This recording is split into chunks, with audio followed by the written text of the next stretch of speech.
Hello guys, welcome to the third class of the expert course from Scriptcase. My name is Carlos, I'm your instructor for this course, and today we'll create a couple of applications that'll support the administrator of the system. First, we'll create one full report with all the appointment details and another report for the administrator to create appointments. When he selects the services, the application calculates the duration and total price of the appointments automatically.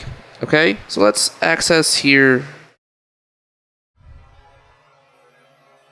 Okay, let's access the appointments project. Okay, so the first application that we're going to create today is a grid application. So let's go here and create new application. Grid. This grid application is going to be using the appointments table. Okay, and it's going to be called grid admin. Alright, let's create it.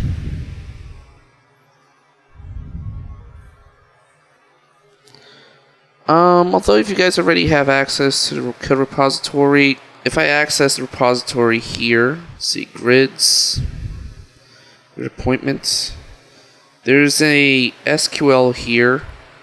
It's optional, okay? You actually don't need to place it. It's because it's only going to filter the appointments that the status are waiting confirmation, okay? But in this case, it's getting for the current date, this being the MySQL function.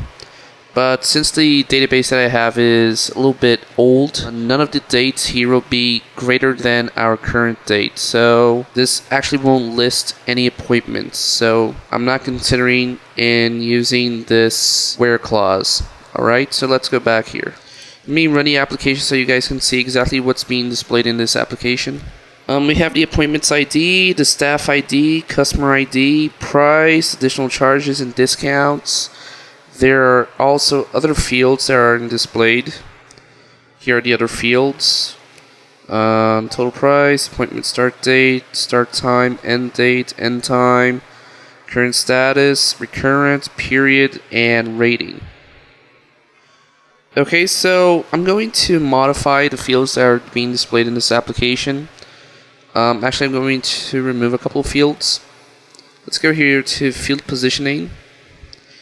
Let me remove all of them at first, and what I'm going to do, I'm going to select one by one the fields that I want it to be displaying in this application. Starting with the start date and start time, the staff ID, the customer's ID, the total price, and current status ID.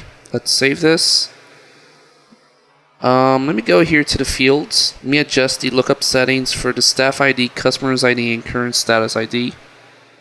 For the staff ID, let me place an automatic lookup method. Let's create here the select. It's going to be using the staff table. The key field will be the staff ID, and the field that will be shown is the staff name.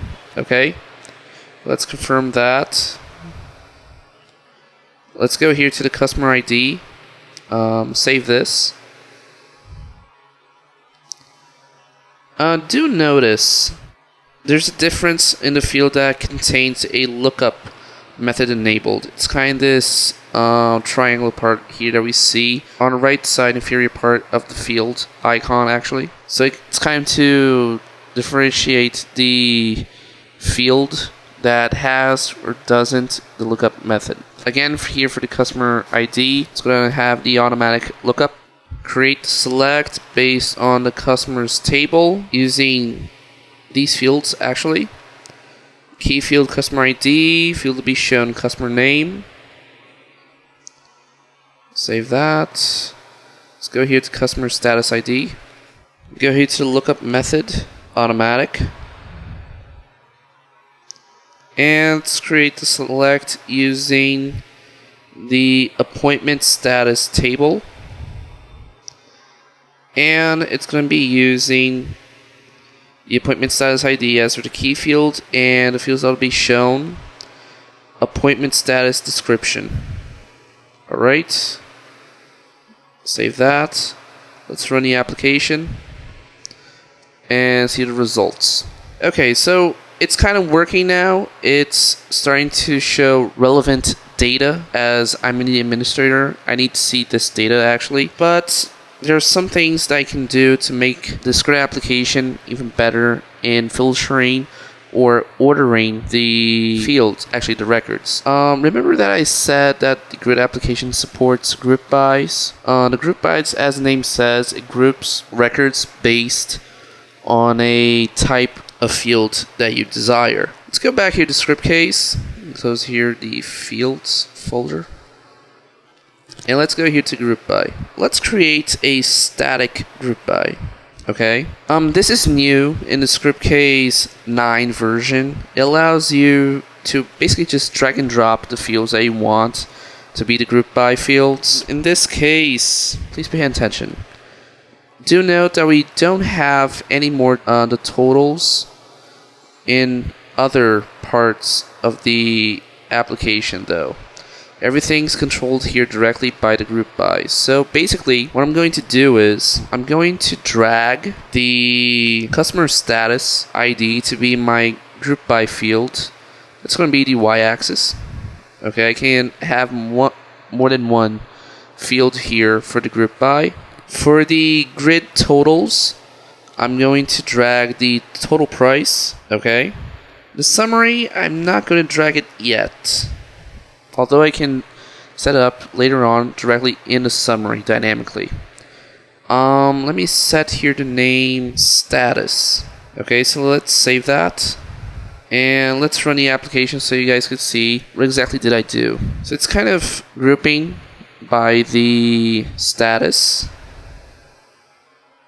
Let me show you a bunch of records at first.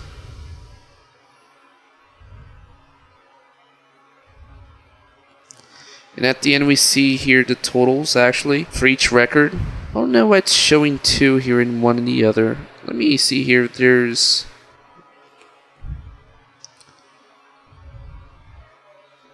I can also set the lookup settings for the field specifically for the group by. This is also new to me actually. I haven't used much of Scriptcase 9 actually. Yes, you can set the current status lookup also here. That's why I saw it a little bit strange not showing it directly at first, because on Scriptcase 8.1 when you set the lookup settings directly on the field, in the field settings here for the entire grid, it's going to input that lookup settings for all the modules. But since our developers, basically from Scriptcase, they kind of made each module of the grid independently.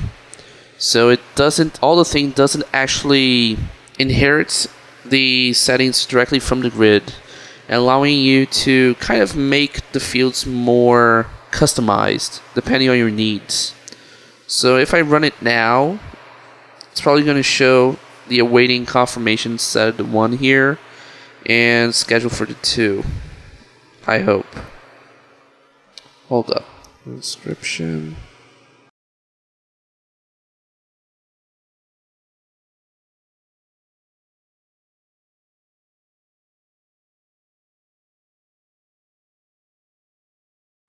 Let me try that again. Strange. Well, I'll need to confirm actually with the development team what may be the problem here. Because if it's set to contain the lookup settings in the fields and also in the group by settings and still showing the ID of the record and not exactly the description as it was programmed to do, then I might be considering this a bug. Okay, I'd like to apologize for that because really I didn't know this would happen. But no matter, I'll contact the bugs team and see if they can have that sorted out.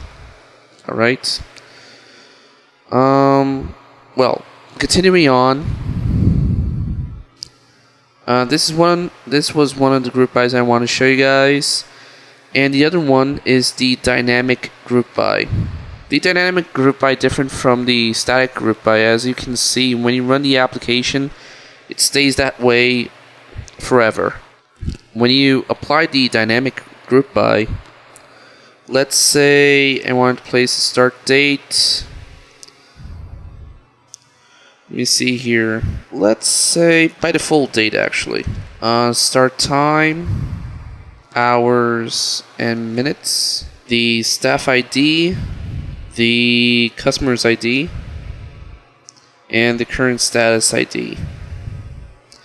And also for the grand total price. Yes, being the sum. Okay. Doing this, let me run it.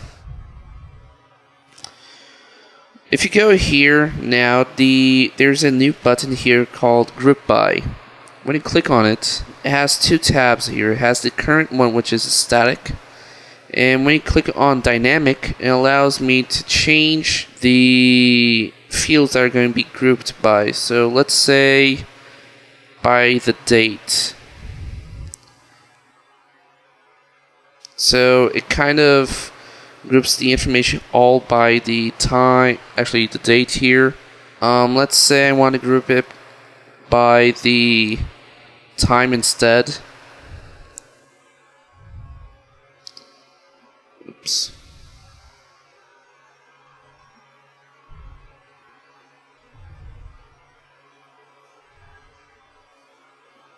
Yeah, there's an error there. Early versions. Let's try the customer ID. Okay, so it's grouping by the customer ID. Okay.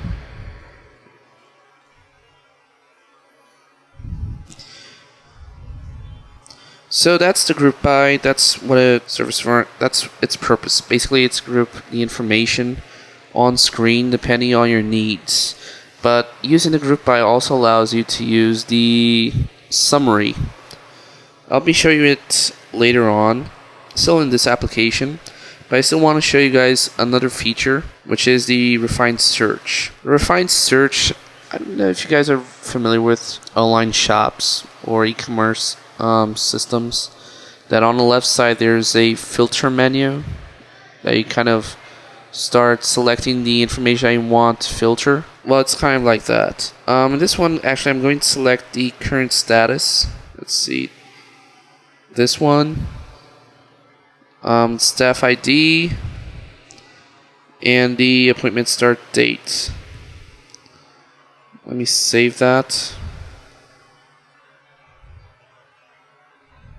Okay. Then let's go here to the... Actually, let me run it.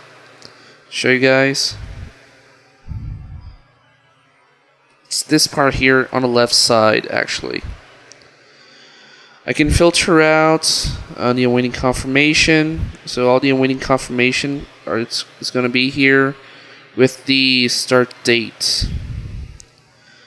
There's a lot of dates here, and it's kind of polluting my screen. As you can see, the information kind of goes beneath the grid itself. There's a way to treat that. If I go back here to the refined search, edit fields, there's an option here called see more. If I enable this option, it allows me to inform a maximum amount of records I want to be displayed, then allow a link for me to show more records. Okay, so let's run it again.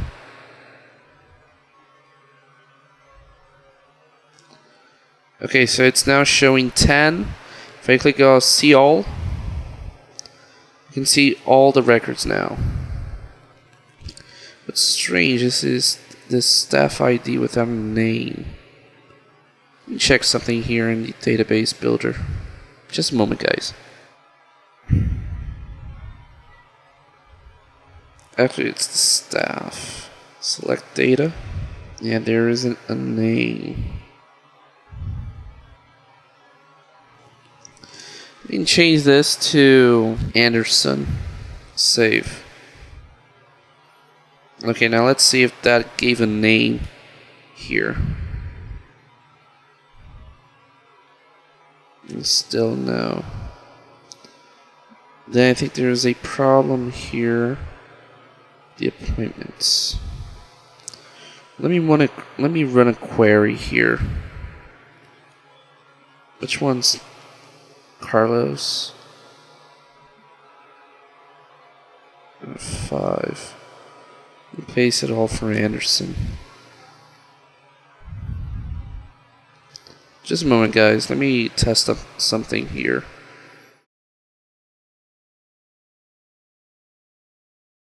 Yeah, it's turning up as 0. I don't know why. Update appointments set staff ID equal 5 where staff ID equals 0.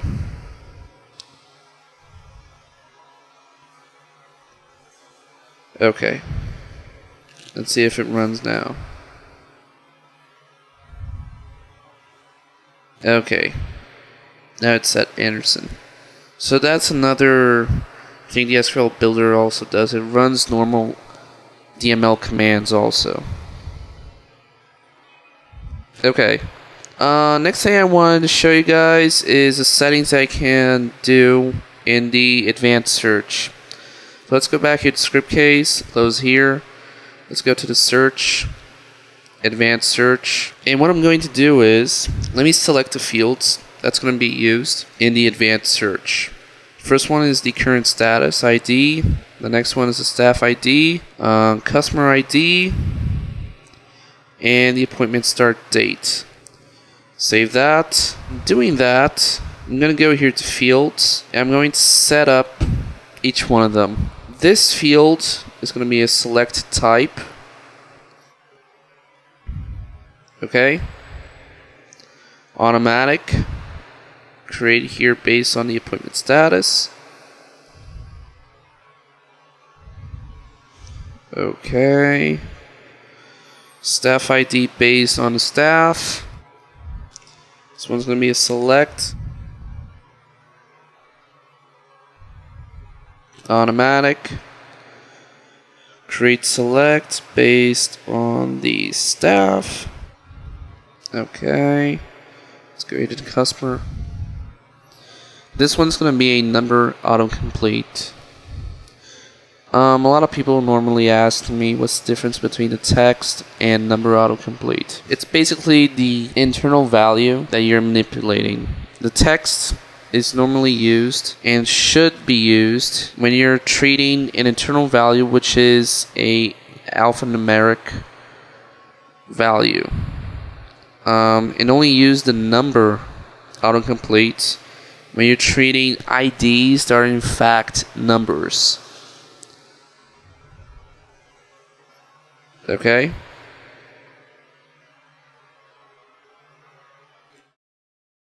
Save that. And the appointment start date. I'm going to change the special conditions that we have down here. The special conditions that it's going to be using is basically all of them. Okay.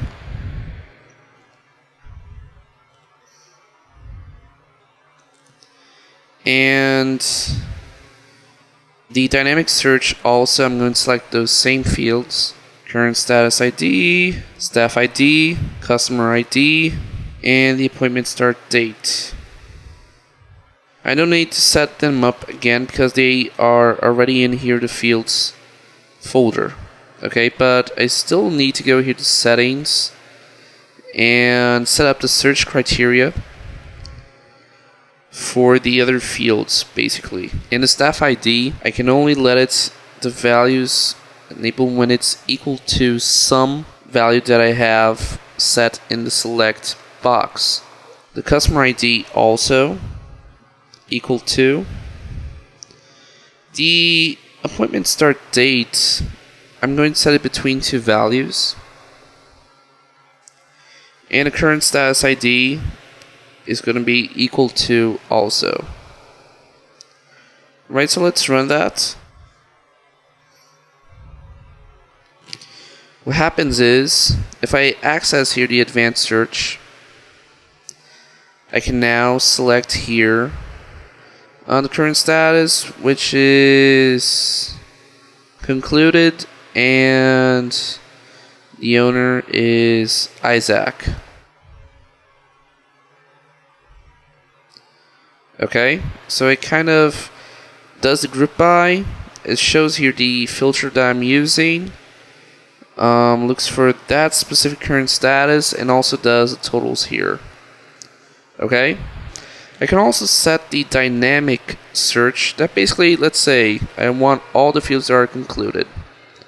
Apply. And it shows me for Abraham, Jacob, and Isaac. Alright, so that's the dynamic and advanced search. Alright, another thing that I wanted to show you guys is a label that I can set directly on the totals by just opening here totals, settings if I'm not mistaken. And it kind of asks me to set it here directly. Basically, I'm just going to say total price. Set it here, here, here, here, here. Let's run that.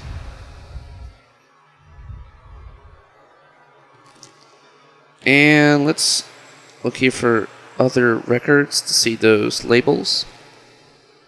So we have here total price, right? So it added here directly for each group by. Okay? Let me show you guys the summary that we have. If you click here on summary, you're redirected to this simple summary that kind of only shows the current status ID. So if I click here, it's going to show all the records for that specific current status. But let's say if I go here to group by, dynamic, I can set axis here actually. Let's say I want to see the staff ID being the y-axis and the customer ID being the x.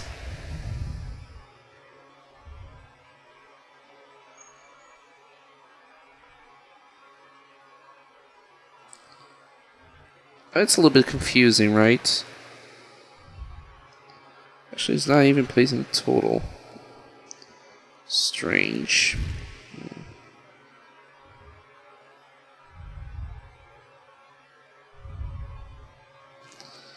Oh yeah, and this part shows up. Oops. And it may be some problem directly in the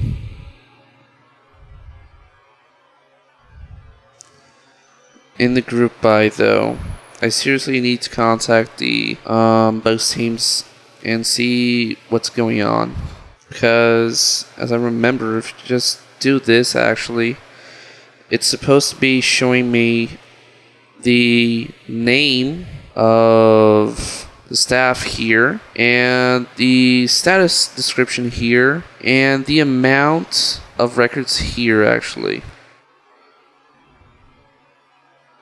as you can see. So it must be something wrong with the group by, in fact, using the lookup settings directly. I'll contact them to see exactly what's happening. I don't know, maybe some of you people are suffering the same. Okay? This application here is finished. Alright. Even close it here. The next application that we're going to create is going to be a form application. And this application is going to be used to schedule the appointments by selecting a specific date and time. It'll calculate the service value automatically, and then it will send an email to all involved customer and staff. Although I can't guarantee you it's going to actually send an email because I haven't tested the code yet here. Form appointments. Let me check the name here. Yeah, it's form appointments. Okay, let's create it. I can't guarantee that it'll actually send an email because I don't have a SMTP account running at the moment for me to test that. Okay, so let's go here to field positioning. I'm going to remove a couple of fields. First one's the appointment ID, recurrent, period, and rating, the end date and end time. Okay, save that. And let's create a couple of blocks. Let's go here to layout, blocks. Let's create 3 blocks. Okay, this one, I'm going to call it date. If I don't inform the label, it's automatically going to get the name, as you can see here. The next one I'm going to call values. And the third one's going to be services. Okay, so the first, hold up. These are the labels for the fields, correct? Let me remove only this one here. This one's going to have the title, in fact, and it's going to start closed. Okay? And let me set up the columns here. The initial block is going to contain 3 columns. What are these columns, in fact? It's how we organize the fields to be displayed on the screen, in fact. Let me just set one here so you guys can see how it is displayed. Okay, so this is our view of the fields currently. If I set 3 here and just run it, all the fields are still in the first block.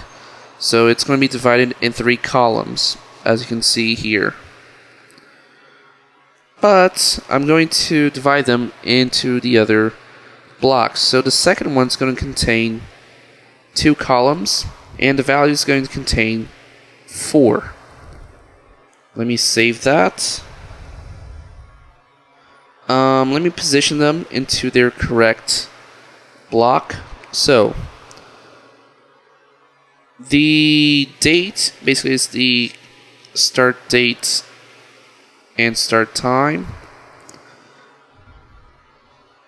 The values basically are these 4 right here.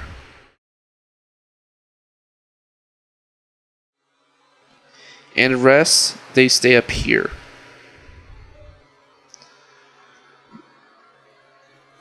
For the staff ID, customer ID, and current status ID, I need to set up the lookup settings. Although they are already set to be a select field, but it didn't create the lookup settings correctly. Staff. So it sets up here correctly. Customer ID.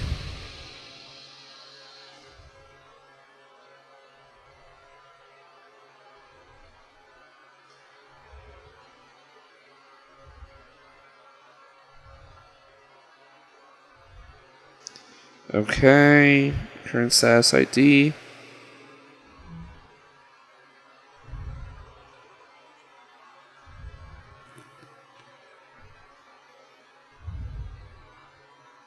Appointment status. Okay then. Let's run it so you guys can see how it's organized now.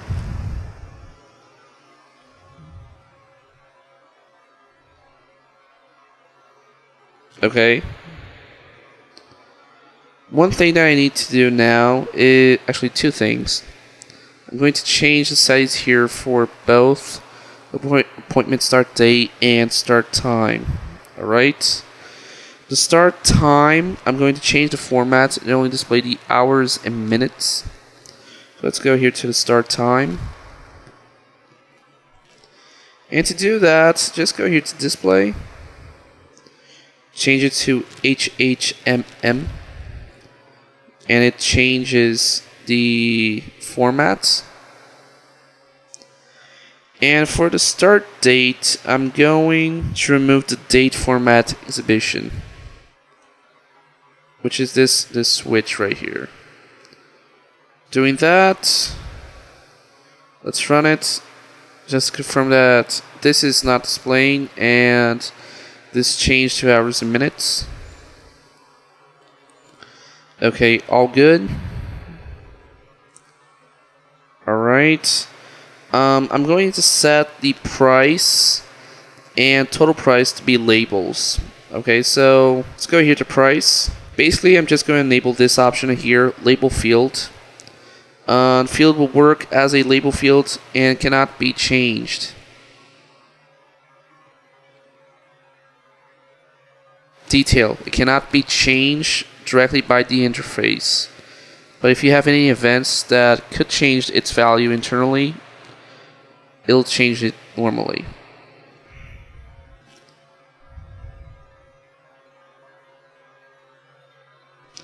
Okay, so it's a label here and here. Let me change the position of the labels. In fact, it's kind of strange because they're all on the left and the fields are on the right. Let me go back here to the blocks. Let me set the labels above, actually.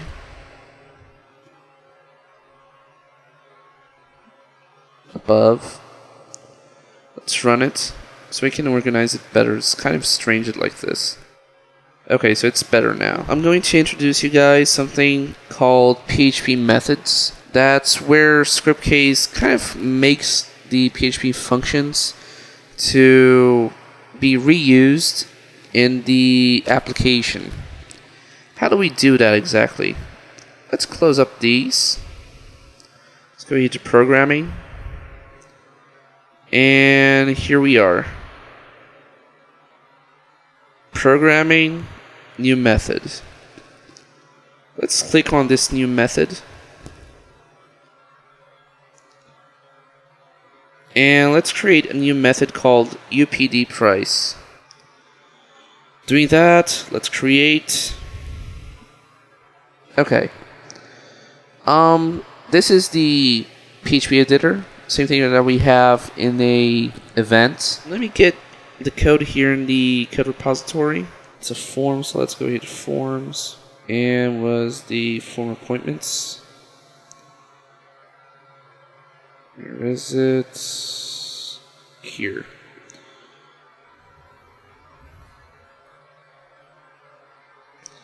So, what exactly am I doing here? I'm getting the additional charges, subtract the discount from it, then add that result to the price, and get that result and apply it to the total price. So it's kind of when I change additional charges, I need to add that value to the total price itself. If I have a discount, I need to subtract that value from the total price directly. Okay, so let me save that. Another thing that I'm going to create another method. It's going to be called fill values. Alright, let's go back here and get the code for that one. And this one's a little bit more complex. Let me explain it to you guys. So this code will calculate the duration and value for all the services attached to this appointment. Remember that I got some of the fields and removed them from display? Well, those fields are not in fact being displayed, but it doesn't mean that they aren't considered when you're manipulating the data. Let me just change it here.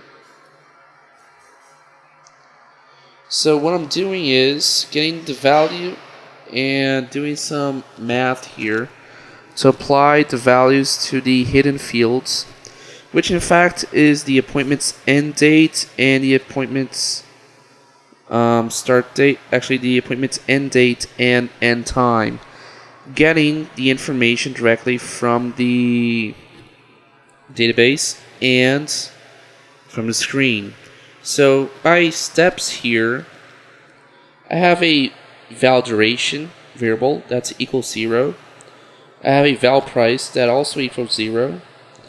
And down here, I'm declaring a variable that contains a select command That's kind of summing the duration and price from the appointments table, and also doing an inner join with the appointments type, filtering where the appointments ID in the appointments detail table is the same as the one presented in the appointments ID of the current record, that this field is being hidden at the moment since it's not being displayed. The logic is we have a query here applying it to a local variable, and then down here we're using a macro from Scriptcase called sclookup. This macro allows you to query results directly from your database and return it as a bidimensional vector or bidimensional array or a matrix, depending on how you want to call it. Okay, so it kind of returns the vertical position and the horizontal position. Okay, so we have here 0, 0. What does this mean actually? 0, let's consider if this query here returns more than one line. If it returns more than one line, in a vector, everything starts with 0, then goes on to 1, 2, 3, 4. So for instance, if this query returns 2 lines, it starts with 0 and ends with 1. So we start here with 0. In the first line, which is 0, it has 2 columns. In this case, the appointment's duration and price. The position 0 will be the duration, and if we have 1 here, for instance, it will be price. Okay, so in this case, I'm verifying if there's a row, getting the duration, applying it directly to the local variable. The same thing with the price from the sum of the price from the query. Okay?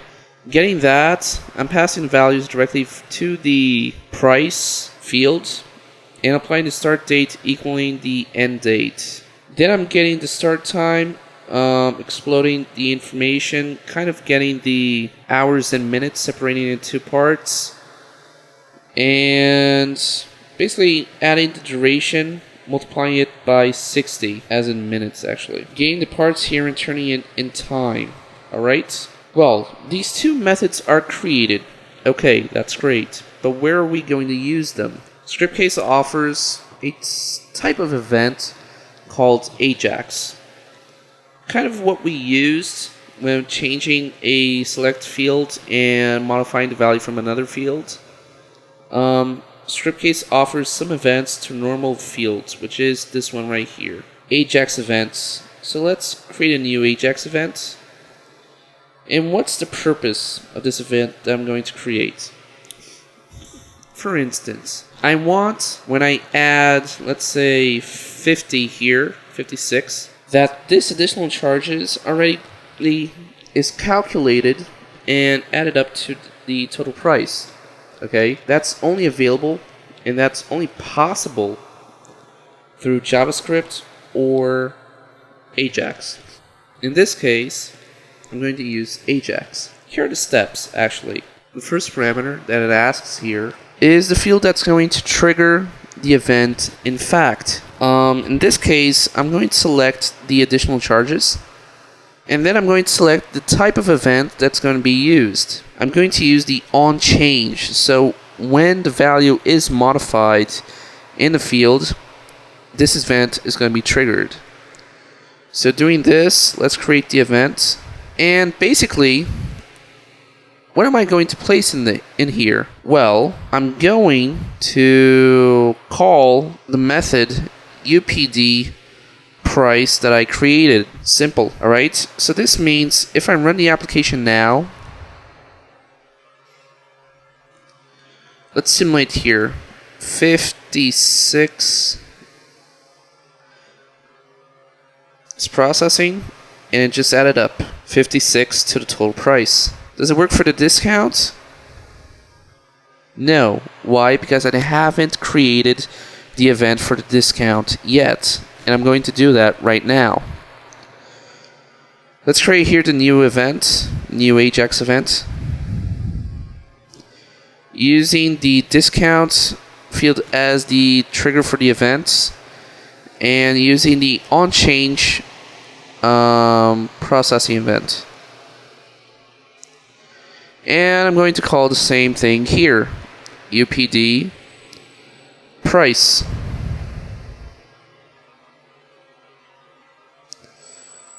Let's run it again.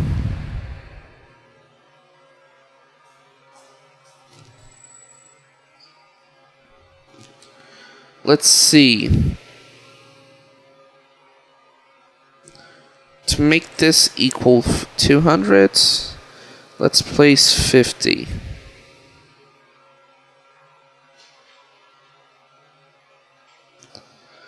And to make it go back to 250, let's place this 50 here.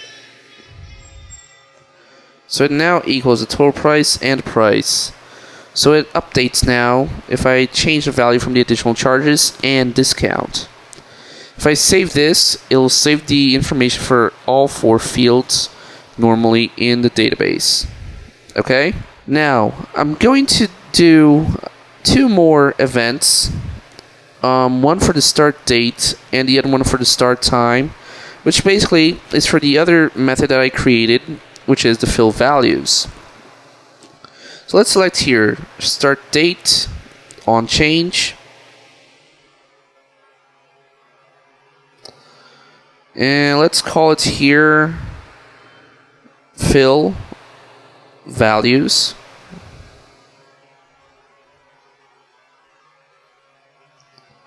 Save that. And basically, you won't be viewing any modifications on screen because the end date is not being displayed on screen. So that's why you're not going to view it. onChange, fill values. Okay. Let's run the application. Okay, this application is partially done. Remember that I created a third block called services? Well, that's supposed to be containing a detail application. So, let's create a form application. New application of the form type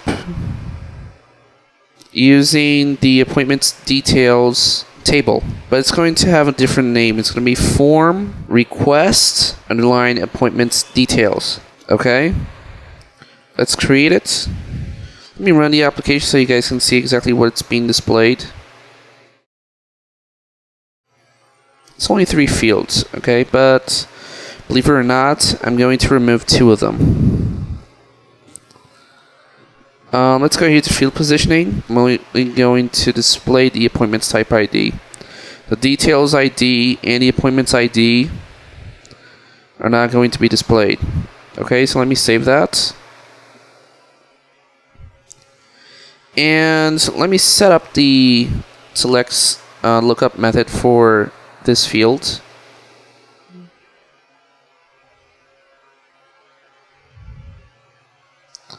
Going here to appointments type, setting up the description. Okay, let me save that.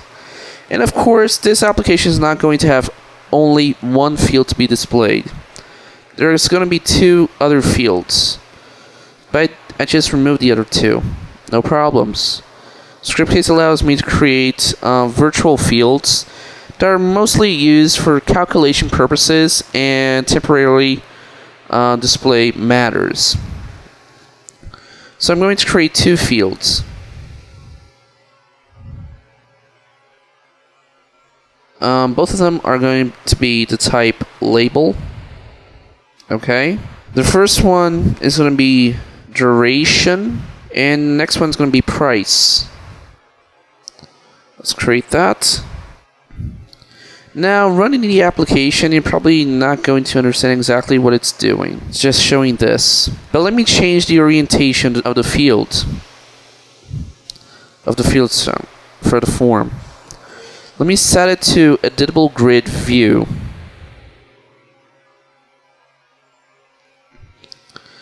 Setting it to a editable grid view, the fields show up in a grid looking style and allows me to edit the information for each field. Okay?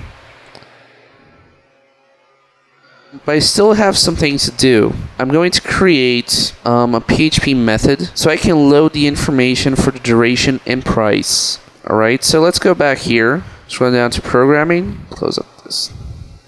PHP method. New method. And let's call this one getPrice. Create it. And let's get the code for this method here in the repository. Form request appointments details. GetPrice. Okay, so the code will retrieve the duration and price for each service based on this select query that I'm doing here. Duration price from appointments type, where the appointments ID, actually the appointments type ID equals the field appointments type ID, alright? I'm going to create another method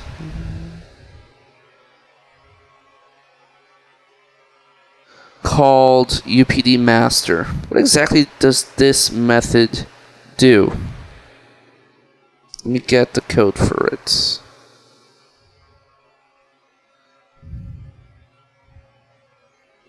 The first part is kind of the same as we saw on our other application, the form appointments. Okay, there's the data set here. Alright, we have another lookup going on here, getting additional charges, discount, appointment start time from the appointments itself based on the appointments ID that I have currently in the application. And we're doing some calculations based on the time, and of course using the macro SCSEC to update a certain record, passing the price variable and the end time, which is here, where the appointments ID equals the appointments ID of the current record open. But this code here, what exactly does it do?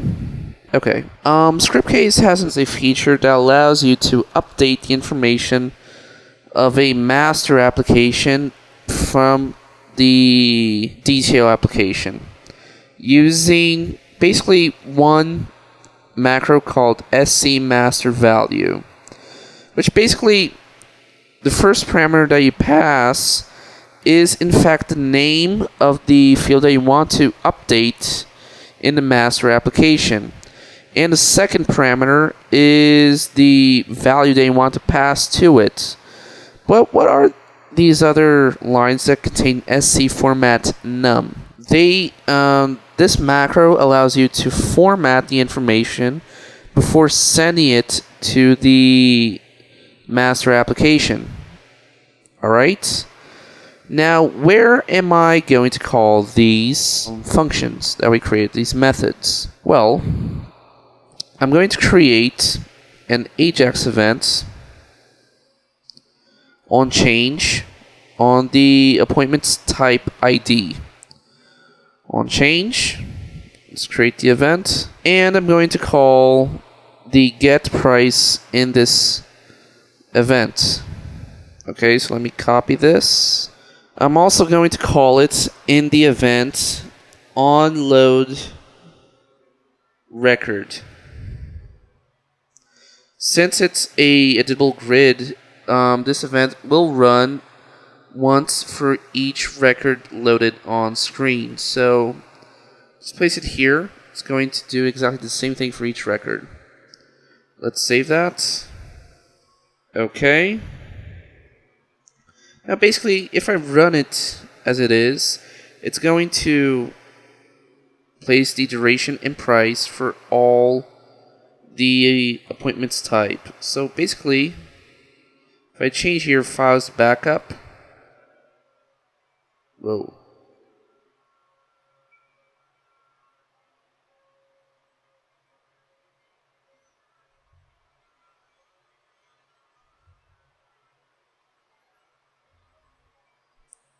What the?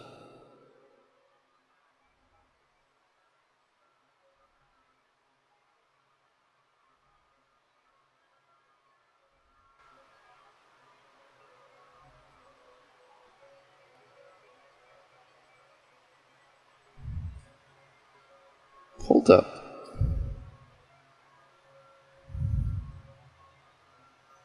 Now that is strange. I'm sorry for that. I'm not really aware exactly of the bugs that are currently in Scriptcase 9 because currently I'm not even working directly with the Scriptcase company. I used to work there.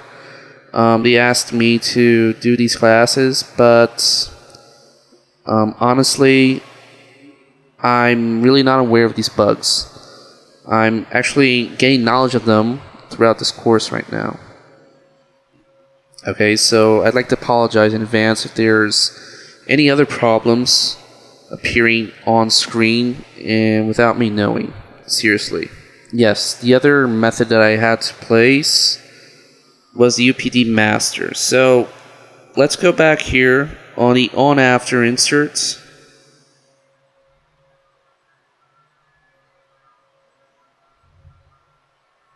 Master. So it's kind of going to update the information on the master application each time I insert a record, each time I update the record, this being the on after update, and each time I delete a record. So each time after I delete a record from this application. Okay, let me generate the source code. I'm not going to run it.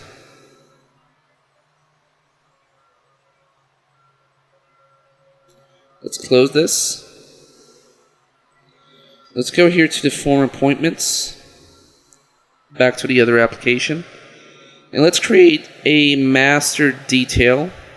Alright, I'm going to call it requests. Create.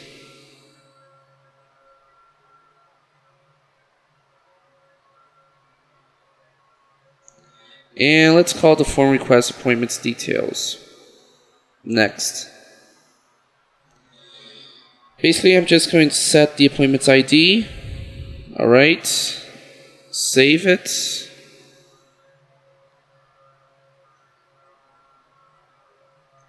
And let's see how that behaves on screen.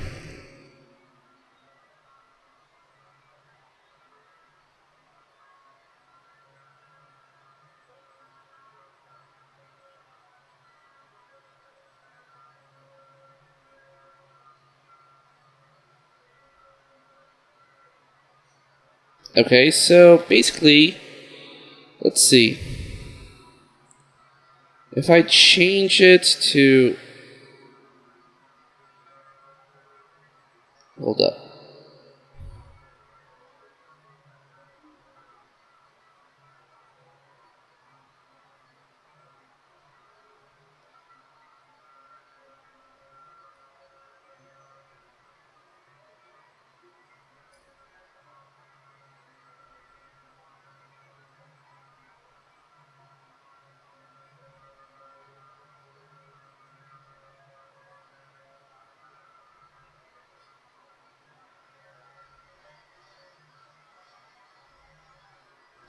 Okay, it's working. It just removed here the price.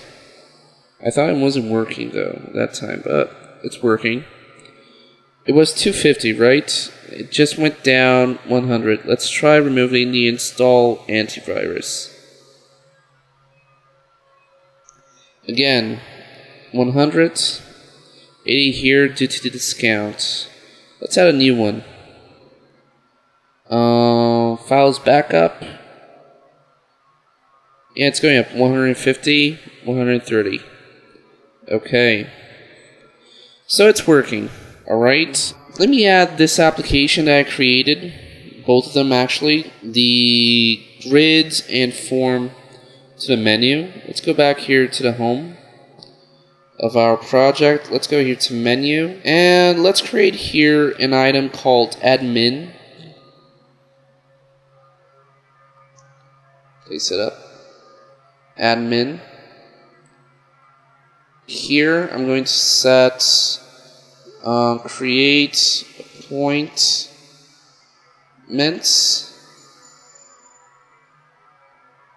Oops.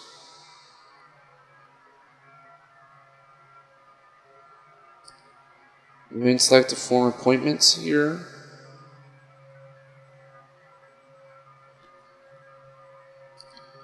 And appointments report.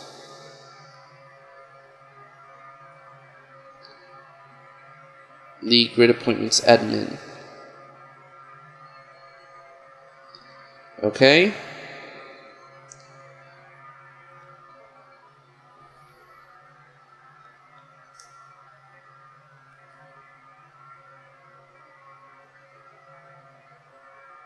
Just give it a moment. Okay, so I'll load it up here. Let's go ahead to create appointments. And it loads up here.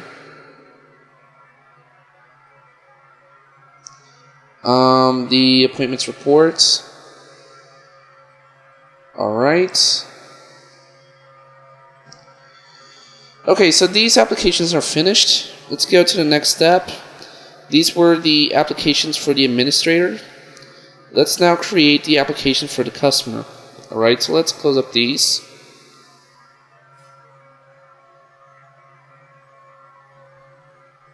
Let's create a couple of applications for the customer module. The customer will select a list of what services he needs to schedule. The request will generate by the Run button and redirect the customer to a form to select the date and time of the appointment. After he selects, he will redirect to the report with all his appointments actually. Okay, Douglas just asked me where's the best explanation examples for the macros. Simple. Scriptcase, .NET, e-learning, documentation, English, read manual, and there's the macros part right here. Macros. And it's all separated by its type. The SQL manipulating macros, as we can see here. There's dates, control types, filters, security, display purposes, buttons, PDFs, menu purposes. Okay? No more questions? Okay, let's continue then. Well, first, let's create a grid application.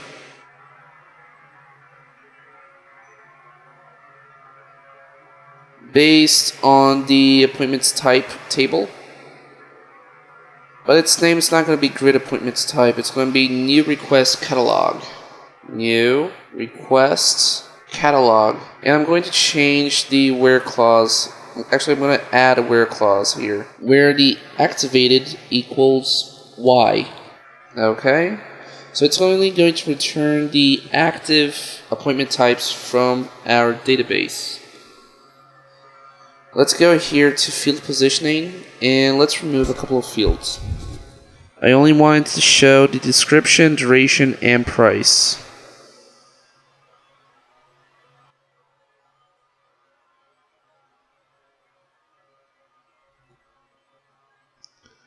Okay. Let's save it. And on our top toolbar, I'm going to remove all the buttons. So let me remove these. Okay. Save it. Let me run the application so you guys can see exactly what it's displaying.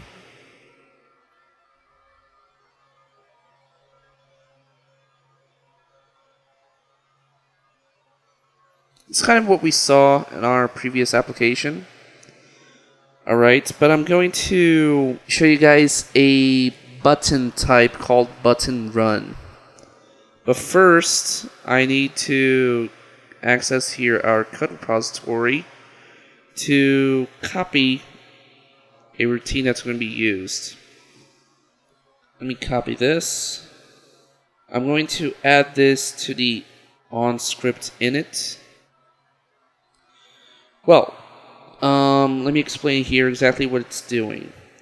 We have the unset, which is a PHP function that kind of unsets a global variable or a session variable from PHP. And as you can see in the following, I'm declaring that same variable that's going to be an array. Then I'm declaring another global variable, which is the I, that's going to be a counter, as in starting at 0. This is going to be the duration checked, which is an amount also, starting at 0, and a price checked. Alright, let me save this. And let's go here to buttons, new button. Why did I create exactly those variables there? It's because they're required to work with the run button if I want to get the information of the selected record. I'm going to call it request.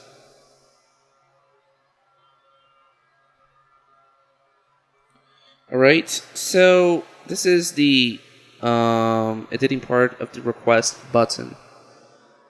It supports two events. It has the onRecord event and it has the onFinish. So it runs for each record that's selected on the application. For instance, let me run the application so you guys can see exactly what it's asking. I'm going to set these two out. As you can see, it has now implemented a checkbox for the records. Alright, that's only available with the run button. So I need to place the code here as the onRecord code that I have, which I declare a local variable which has the counter itself. And then I create a bidimensional array. Since the ID checked is an array, I'm getting the position of the counter and applying the appointments type ID. Then getting the duration checked and incrementing the duration field of the checked record. Then doing the same thing for the price checked and incrementing the counter. Alright, let me get here the onFinish.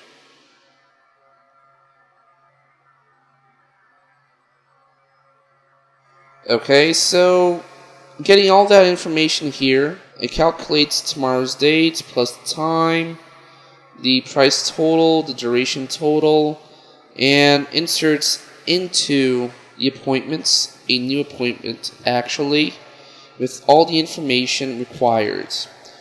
This globe customer ID is going to be a global variable that's going to be declared when we create the login application for this project. I think it's going to be the 8th class or 7th class. It's going to be next week, actually. Inserting this information into the appointments. Then here, I'm using another macro that's called seSelect. This macro is in fact similar to the seLookup, but the difference is that the seLookup returns to you a bidimensional array, as I said. In this case, this one returns a result set or a data set, in fact, so you can manually go through all the data that you require. Alright, getting this, getting the amounts of checked items. I'm going through each item and inserting them into the appointment's details.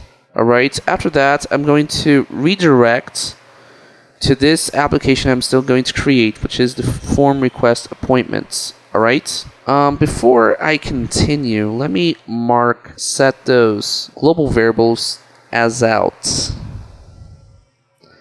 Out, out, out, out, and out.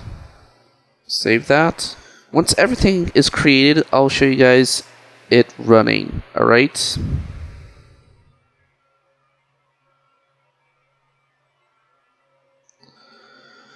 Okay, so let's create here the next application, which is in fact the form request appointments.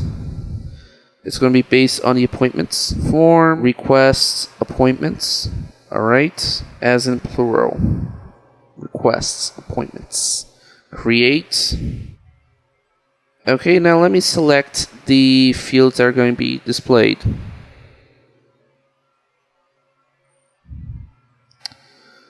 The start date and start time, the total price, end date and end time.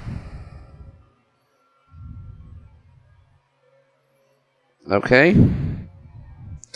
Let's go here to fields. I'm going to set the total price as a label. Okay.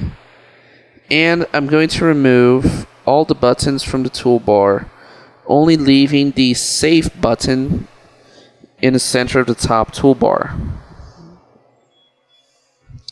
So remove these,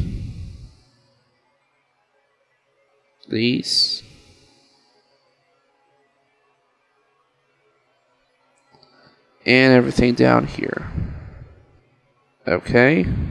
Let me create a virtual field called day of week. And it's going to be an integer. Day of week. And I'm going to set it as a hidden field. Alright. Now in the event onload, I'm going to add this routine code.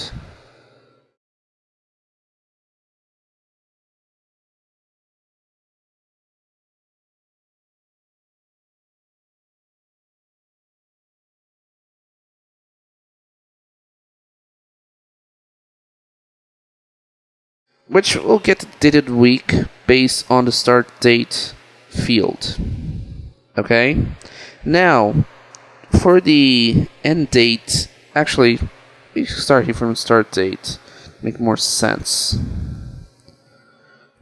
There's a select query that I want to place to that field, in fact. This one. Yes, it's going to be a time field, which will be a select field containing a query that's going to allow me to select time values directly. Okay, how? Because this time is available in the table appointments work time. Okay, now the fields end date and end time will be set to hidden.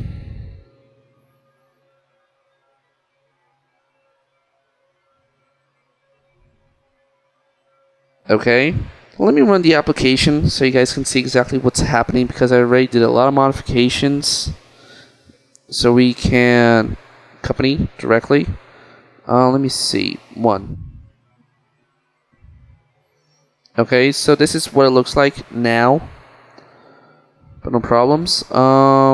Still working on it. Let's go here to the JavaScript part and let's create a JavaScript event. Yes. This is only available for the form and control application. It allows me to create events based on JavaScript code. It allows me to select the object that's going to trigger those events. In this case, I'm going to select the start date, on which it's going to trigger an onChange in a JavaScript event. So I'm going to click here on Edit. That's going to allow me to inform a routine. This method here, this JavaScript function called nmRecargaForm, is an internal function of JavaScript from Scriptcase. What it does is basically it refreshes the whole form. Okay, so let me update that. Okay. Now, I'm going to create two PHP methods. Okay, let's go here, close here to fields, events, programming, PHP, new method. Okay, the first one's going to be called check date. Alright. Let me get the information here. Okay. Alright, so let me explain here exactly what is it doing. The code actually validates date that's being informed. It checks if the date selected is lower than the actual date or equal to the day. If it is, it gives an error saying that the date needs to be higher than today. If that passes, check if the date is not available and check if there's a holiday in that fact. So it kind of looks up here in the table unavailable dates. Alright. And goes through the SE select. Goes through the entire data set. Alright. Kind of does some. It does the logic here to set up the time for each day. I'm not going to go through this logic because this is a little bit confusing, in fact. And at the end, it closes up the connection and basically just validates the date of the user when informing it. Okay, let's create here another method.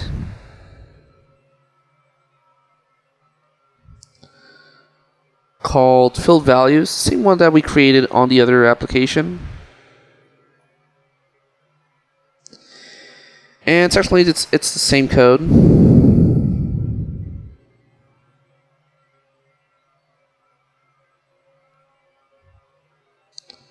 Okay.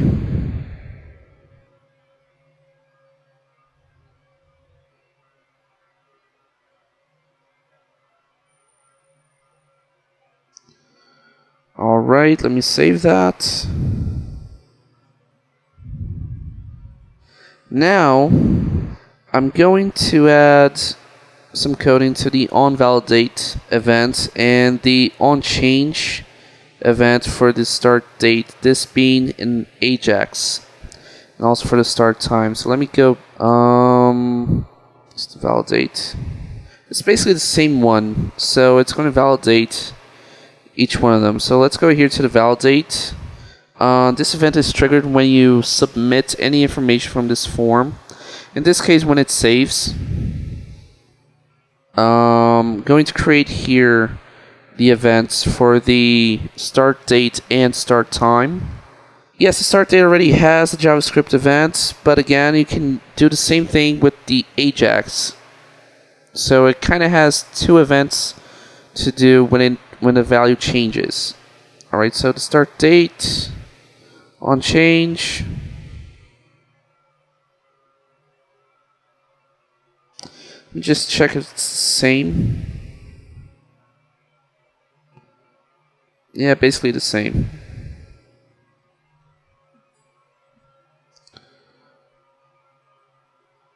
Next one for the start time.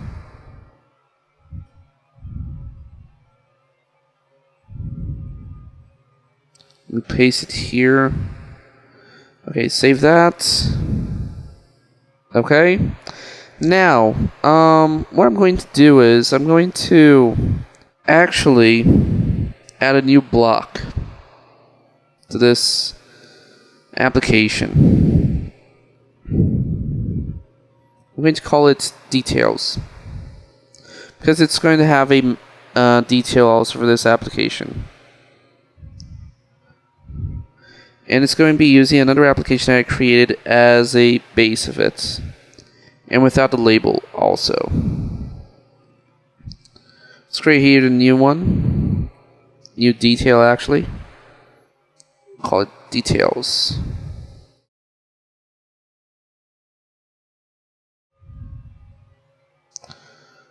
Form request appointment details actually. Passing on the appointments ID also. Alright, now let me run this application. I need to leave it a little bit bigger. Let me try 500 pixels.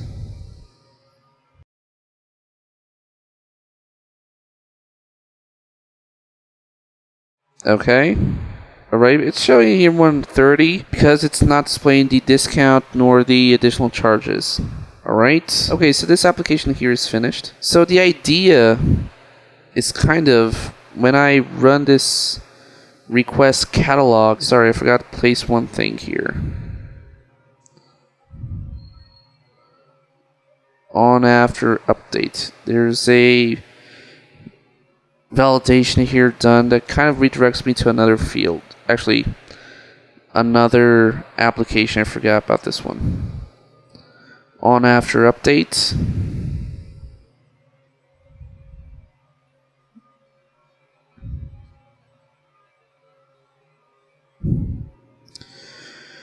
Okay, so it kind of does some validation here, gets the email of the users that's been accessing the application, and now it creates the history. So I can have a history of this specific appointment that's been updated. And then redirects me to the grid appointments customers. So I cannot still run the whole system yet. Let me create this grid appointments customer. Let me generate the source code.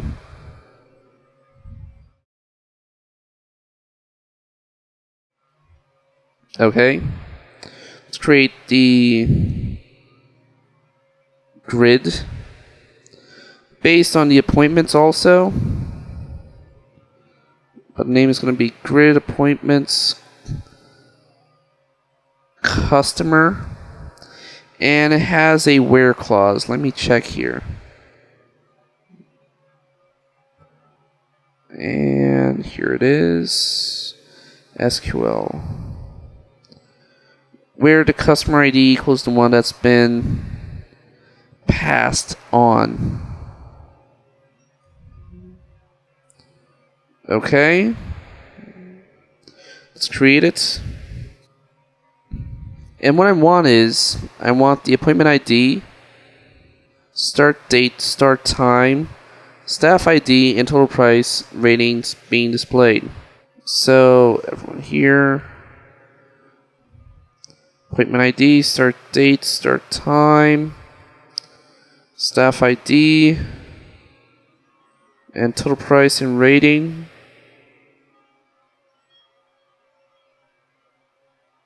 Okay, let's save this. Now in the grid modules, when you want to disable a grid module, let's say for example, the details, I just need to uncheck this mark here. I don't want the user accessing the summary, chart, nor the search. Only the grid is enough for him. If I run the application now as it is,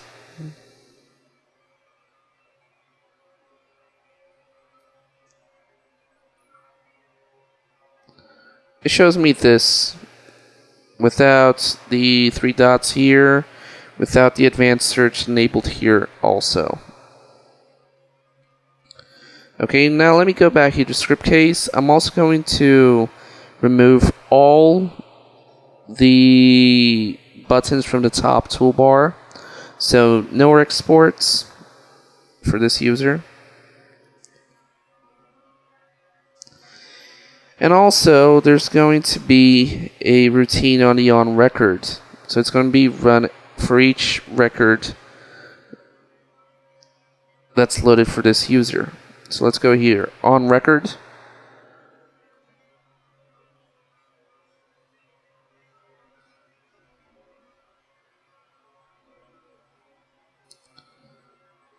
Okay, let me save that. And let's create a static group by based on the status ID. Alright. Static group by, new group by. Using the status. Calling here the status. Status. Okay, let me save this. I'll go and try it again, see if I can set it here. But I doubt it will work. Automatic. Create select. Appointment status. Okay. I'm still not going to run it yet. There's still something I need to do here in Refine Search. Let me select the fields. It's going to be the current status ID also.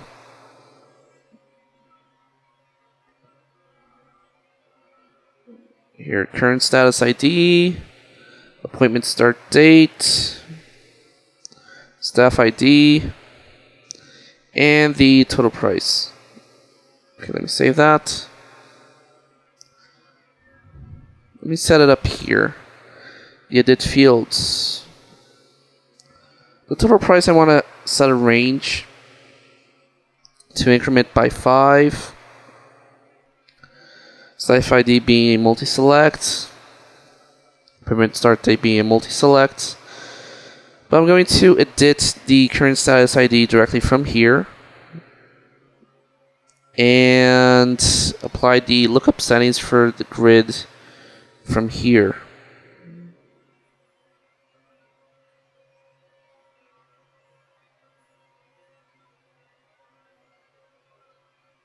Okay. Let's run the application.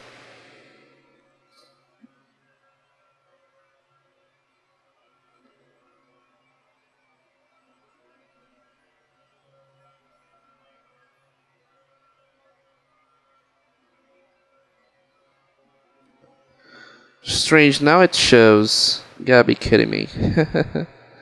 Okay. So my mistake, that wasn't a bug directly. Let me set the lookup settings for this one. Staff ID that I forgot. Yeah. Seriously, guys, I thought I was embarrassing myself here, but wow. See, I really don't know what happened, because this was actually the same settings I set in the other grid and was supposed to be working, but I don't understand why the other one was working and this one isn't. Actually, the other one wasn't working and this one is.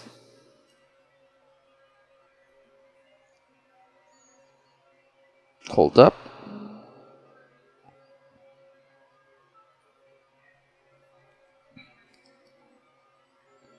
Select appointments ID.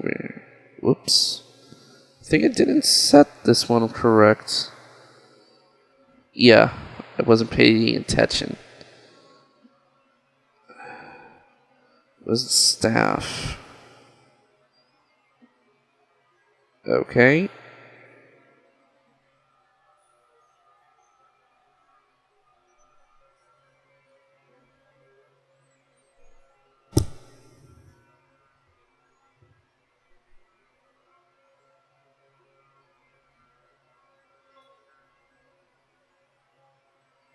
Okay, so it's loading up here correctly.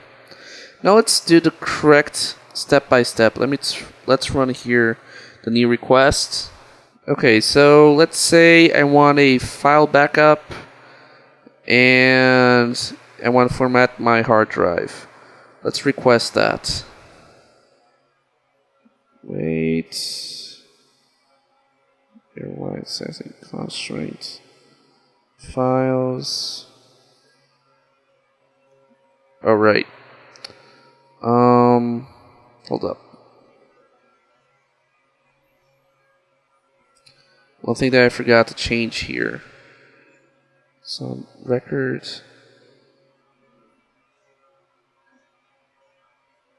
Customer ID. This is not 0, it's 5.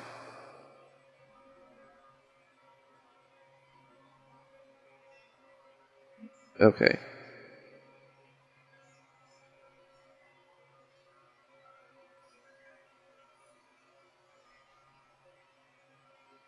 Yeah, there's an error in the code there.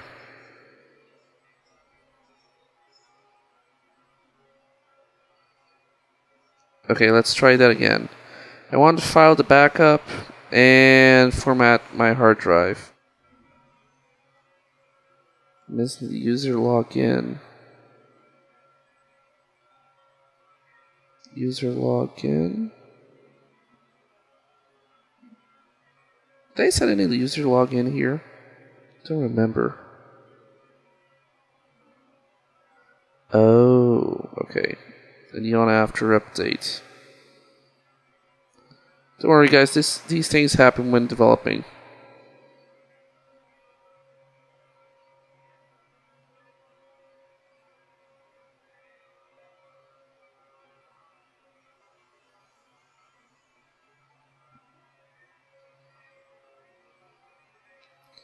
When it's running, let's try it.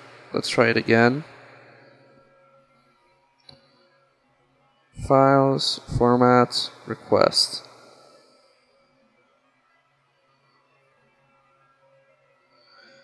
Okay, so we have here the files backup in format hard drive here. Okay, it needs to be greater than today. So let's select here. I want it erase just for me. Friday 16. Okay, so let's save that. Man, seriously.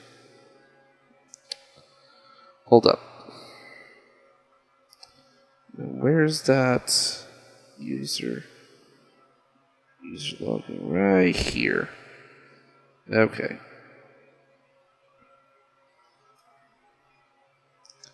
Let me set something here for it.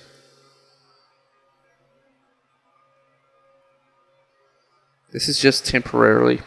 It's because it's returning a empty value to the database. It's not supposed to do. Again, as I said again, it happens. Let's go here, formats the hard drive, and I want an antivirus. 150. Okay, let's save it now. Okay, I'm redirected to this one right here. But it's kind of showing me all the ones. Actually, it's me. Yeah, it's showing me all the appointments because I didn't actually set my customer ID. So it's kind of showing all the information here. Okay? So guys, let me just add these to the customer part of the menu. Let me open up here.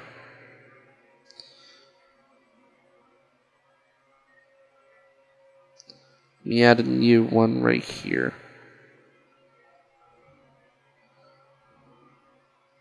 Oops.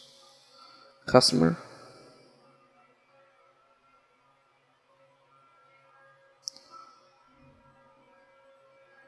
New requests.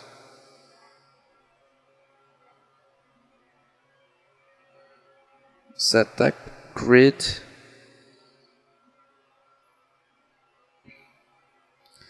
And my appointments.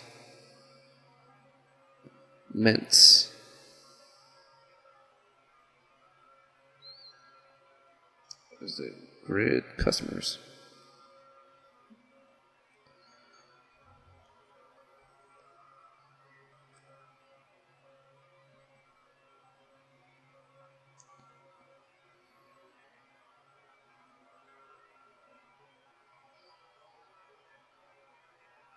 Okay then, so it's working. Okay, Douglas just asked me better explanation of difference between lookup and select macros. Okay.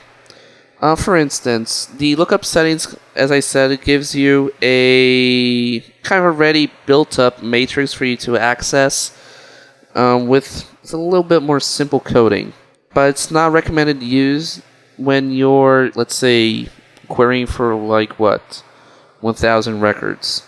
It doesn't recommend using that because it's loading every record in memory, and sometimes that can crash your server. But you can use the SE select because you can do kind of a pagination on it and like run these 10 records first and it returns to you. So you can kind of go through that loop like you're going through any other loop on any data set if you work on it, like in pure PHP. Okay? You're welcome. Any other questions? Arnold, I would recommend the other course that Scriptcase has to offer, which is the developer course. It was given by me previously, and I kind of taught a glimpse of pure SQL, pure HTML, pure CSS, JavaScript, and PHP. And then after that, I showed everyone how to use those concepts in Scriptcase. Okay? So I recommend you contacting Marcia and ask her about that course. Okay? It may help you out. And I think that's it. Okay then. Guys, have a nice evening. I'll be seeing you guys tomorrow at the same time, alright?